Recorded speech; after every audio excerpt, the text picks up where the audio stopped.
বাহিনীর সেবা মান ও মানসিকতায় পরিবর্তন আনা না গেলে শুধু ইউনিফর্ম পরিবর্তন খুব বেশি কাজে আসবে না বলে মনে করেন সাবেক পুলিশ কর্মকর্তা ও অপরাধ বিশ্লেষকরা। তারা বলছেন, ইউনিফর্মের ধরন বা রঙের সঙ্গে তার কার্যকলাপের কোনো প্রত্যক্ষ সম্পর্ক নেই।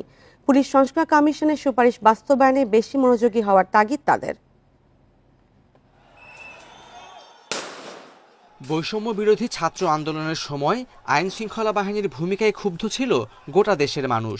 আগস্টে আওয়ামী লীগ সরকার পতনের পর 7 দিন কাজে ফিরেনি পুলিশ সদস্যরা। এক পর্যায়ে সেনাবাহিনীর সহায়তায় কাজে ফিরতে শুরু করেন তারা। বাহিনীটি সচল করতে অন্তর্বর্তী সরকার সংস্কারের উদ্যোগ নেয়। সম্প্রতি সুপারিশ জমাও দেয় পুলিশ সংস্কার কমিশন। এরই মধ্যে সোমবার সিদ্ধান্ত হয় পুলিশ, র্যাব ও আনসারের নতুন ইউনিফর্মের। সিদ্ধান্ত অনুযায়ী পুলিশের নতুন ইউনিফর্ম হচ্ছে আয়রন রঙের, র্যাবের অলিভ আর আনসার বাহিনীর জন্য গোল্ডেন হুইট রঙের ইউনিফর্ম। পুলিশের সাবেক ঊর্ধ্বতন কর্মকর্তারা বলছেন, এর আগে একাধিকবার পোশাক পরিবর্তন হলেও পুলিশের কার্যকলাপে তেমন প্রভাব ফেলেনি। পোশাক পরিবর্তনের সঙ্গে পুলিশের মনোভাব পরিবর্তন বেশি জরুরি বলে মত দেন তারা। কিছুটা পরিবর্তন আনতে পারে, কিন্তু মূল পরিবর্তনটা হলো পোশাকের ভিতরের মানুষটা।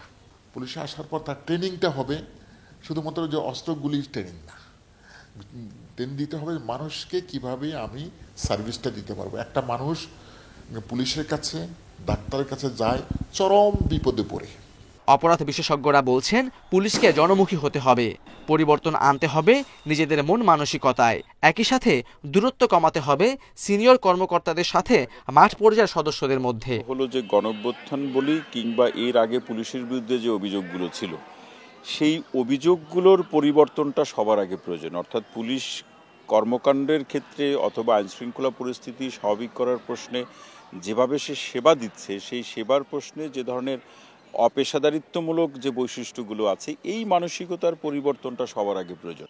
এদিকে ইউনিফর্ম পরিবর্তনে যাতে অতিরিক্ত খরচ না হয় সেটিও নিশ্চিতের আহ্বান বিশ্লেষকদের। Khaled Raihan, independent news, Dhaka.